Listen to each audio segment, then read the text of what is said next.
Un jour, il y avait un homme riche qui avait chez lui à la maison un gardien.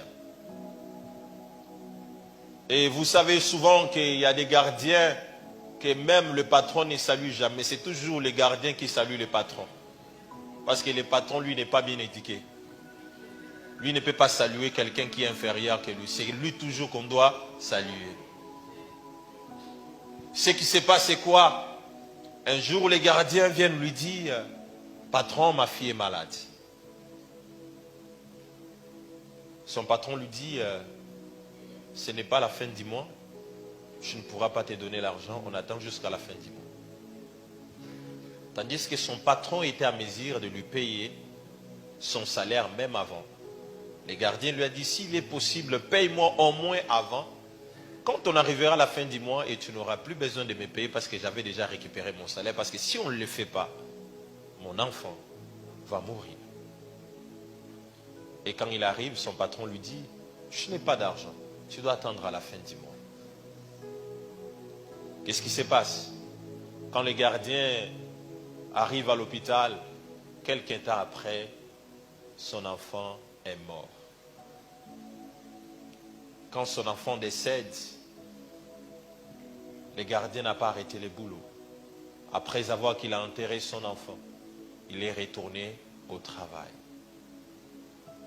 Plusieurs années après, le patron est tombé malade. Quand le patron tombe malade, on l'amène à l'hôpital. Et quand on arrive avec le patron à l'hôpital, c'était tellement urgent qu'il fallait trouver la solution. Il fallait transfuser du sang au patron.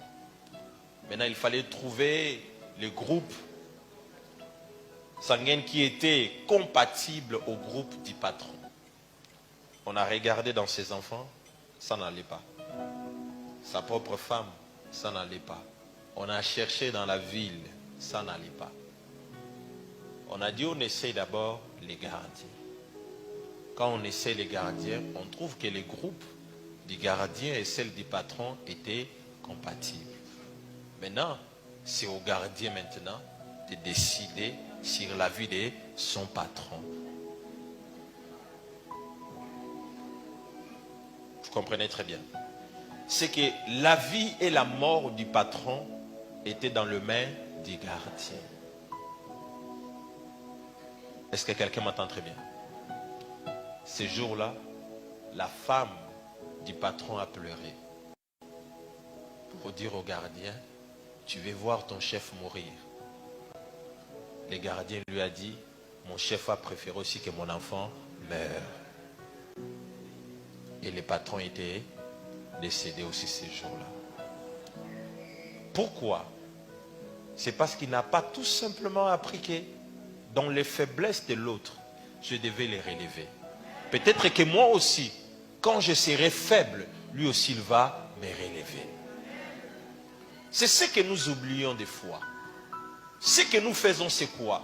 Quand nous trouvons que quelqu'un est dans la faiblesse, quelqu'un est en train de mourir, nous voulons encore l'enfoncer encore plus davantage.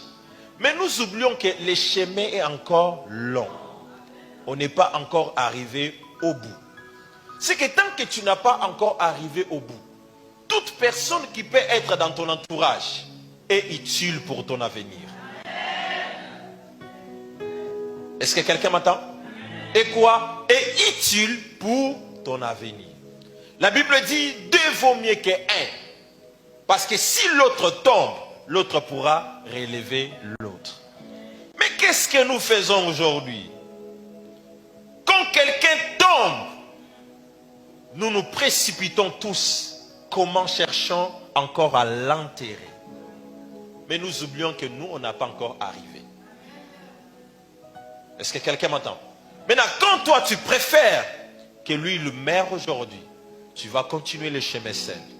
Mais tu ne sais pas ce qui t'attend devant. Si les patrons avaient pris quelque temps, avaient pris un peu de son argent, il avait aidé les gardiens, c'est qu'il est en train de sauver sa vie dans le futur. Dans d'autres termes, je voulais dire à quelqu'un aujourd'hui,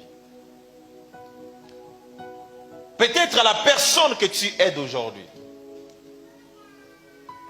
Peut-être ça ne sera peut-être pas lui par qui tu seras récompensé. Ça peut être par son enfant ou par quelqu'un d'autre.